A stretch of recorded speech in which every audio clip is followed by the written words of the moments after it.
안녕하세요. 블록스TV 가상화폐 읽어준 남자 4월 셋째 주 방송 시작하겠습니다.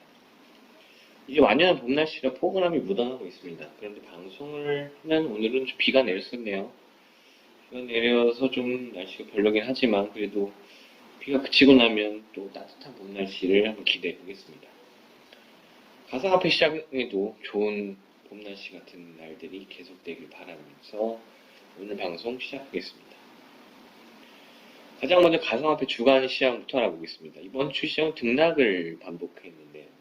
가상화폐 대장주 비트코인 기준으로 말씀드리면 800만 원대에서 박스권을 형성하고 있습니다. 하락하더라도 800만 원을 지지하고 있고 상승하더라도 900만 원대 쉽사리 가지 못하는 모습이었습니다. 이번 주는 21대 총선이 진행되었는데요. 그러다 보니 상대적으로 가상화폐 시장에 대한 관심이 평소보다 높지 않기도 하였습니다. 실검 없었고 여러 영향이 있었겠죠. 아무래도 총선을 앞두고 주시장에서 또 정치 테마주로 돈이 몰리는 모습이 나왔고요. 그러다 보니 가상화폐 시장 거래량이 다소 줄어든 감이 없지 않아 있었습니다. 다행스러운 것은 주중을 넘어서면서 미국 증시와 비트코인 동반 상승을 했다는 것입니다. 현재 비트코인 가격이 바닥이라는 의견이 힘을 받은 것일 수도 있습니다.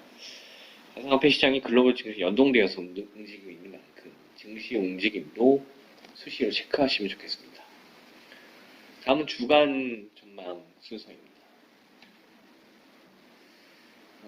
이번 총선이 집권여당 더불어민주당을 앞서고 끝났기 때문에 앞으로 가상화폐 시장에서도 그 영향을 무시할 수는 없습니다. 그동안 문재인 정부가 펼쳤던 가상화폐 관련 입장이 그대로 유지될 것으로 보이는데요. 그렇다면 호재라고 판단하기는 조금 어렵습니다. 그동안 현 정부는 가상화폐 시장에 대한 우호적인 입장은 아니었기 때문인데요. 사실상 시장을 방치하고 소극적으로 대응했다고 할 수 있겠죠. 그렇다고 야당이 두드러지게 친가상화폐 정책을 들고 나왔던 것도 물론 아니었습니다. 그나마 다행스러운 것은 지난 특검법이 통과됐기 때문에 이후 가상화폐 관련 추가적인 법령이 나올 가능성을 기대할 수 있습니다.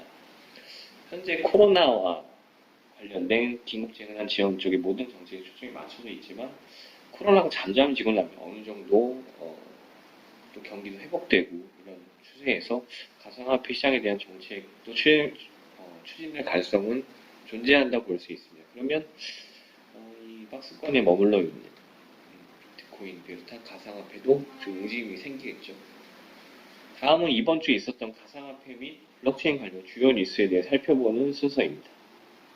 여러 뉴스가 있었지만 가상화폐 시장에서 가장 큰 영향을 미칠 만한 소식은 바로 리브라에 관한 것이었습니다.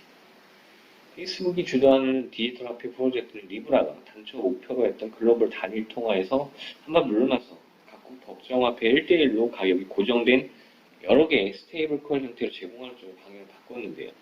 이 같은 결정은 리브라가 금융 안전성 및 중앙은행의 통화 주권을 위협할 수 있다는 우려가 미국과 유럽 등지에 쏟아짐에 따라서 결국 타협하는 쪽으로 선회한 것으로 보입니다. 리브라 어소시에이션은 올해 말 리브라 네트워크 출시를 목표로 관련 작업을 추진하고 있고요. 현재 스위스 규제 당국과는 결제 라이선스 획득을 위한 협의를 진행 중이고, 미국 재무부 산하 금융범죄 단속 네트워크 핀센에는 통화 서비스 사업자로 등록하고 싶어하는 모습입니다. 다음은 비트코인 다크코인 관련 뉴스입니다. 흔히 업계에서 대표적인 다크코인으로 모네로, 대시, 제트캐시, 호라이즌, 슈퍼 비트코인 등을 꼽습니다. 다크코인은 기존 가상화폐들과 달리 송금과 수령을 한 지갑을 확인하기 어렵다는 특징이 있는데요. 이 때문에 실제로 다크코인의 시가총액이 가장 높은 모네로의 경우 최근 성착취 범죄를 악명을 떨친 박사방에서 성착취 영상을 거래하는 데 사용된 바 있었습니다. 그런데 국내 4대 거래소 가운데 빗썸만 유일하게 다크코인을 지원했었는데요. 빗썸은 모네로뿐 아니라 대시, 제트캐시의 거래도 지원한 바 있습니다. 반면 다른 가상화폐 거래소인 업비트, 코인원, 코빗 등은 다크코인을 모두 상장 폐지한 상태입니다. 논란이 불거진 후에 빗썸은 결국 다크코인인 모네로와 버치를 투자 유의 종목으로 지정했습니다. 지난 16일이었고요. 모네로와 버지는 유의 종목이 지정된 후 30일간 지정 사유가 해소되지 않으면 거래 지원 종료로 이어지는데, 유의 종목 지정 사유가 기간 내 해소될 가능성이 거의 없죠. 그렇기 때문에 상장 폐지라고 봐도 무방합니다. 퇴출된 것이죠. 국내 거래소들은 모네로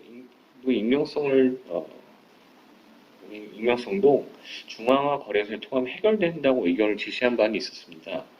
예를 들어 비썸에 상장된 모네를 구입하거나 전송하면 거래소의 고객 정보와 거래 내역이 남고요. 다크코인이 익명으로 범죄에 연루 가능성이 높다고 하지만 검증받은 대형가에서 이용하면 이런 것 때문에 오히려 투명해진다는 것이죠. 그동안 각국 정부나 규제 당국의 우려에도 불구하고 비썸을 비롯한 국내 글로벌 거래소들이 상장을 유지했던 이유가 이것에 있습니다. 그런데 이제 범죄 연루 등의 악용 문제가 심각하게 제기되니까 결국 대형 거래소들도 다크코인을 퇴출시키는 강경책으로 입장을 바꾼 것이라고 볼 수 있겠습니다.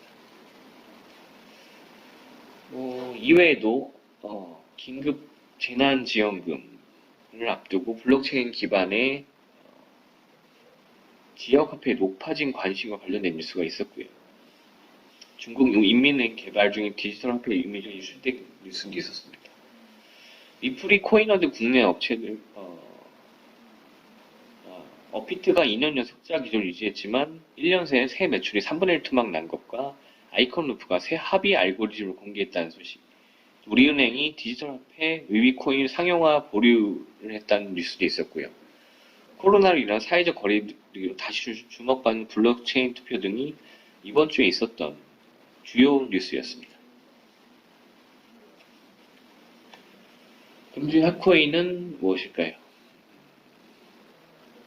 금주의 핫코인은 아크입니다. 아크가 이번 주 업비트 거래소 기준으로 주간 상승률 1위를 기록하다가 2위로 막 내려앉았는데요.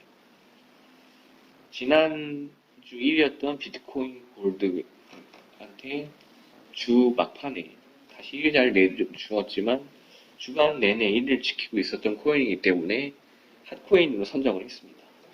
아크는 블록 생성 시간 8초라는 아주 빠른 속도를 자랑하기 때문에 오프라인 실물카드에 대입해서 실제 생활 속에서 가상화폐를 결제 수단으로 사용하는 스마트 카드 개발이 가능합니다. 실제 오프라인 실생활에서 사용하는 플라스틱 실물 카드를 개발 중이기도 하고요.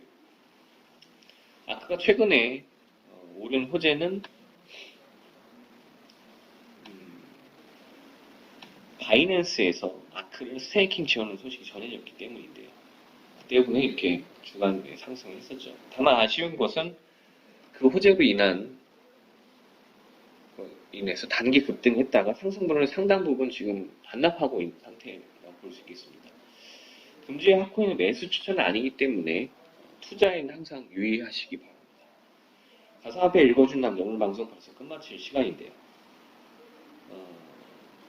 오늘도 끝나고 나면 또 주말이 다가오니까 이번 주에 겪어서 좀 피로 다들 떨쳐보시길 바라겠고요.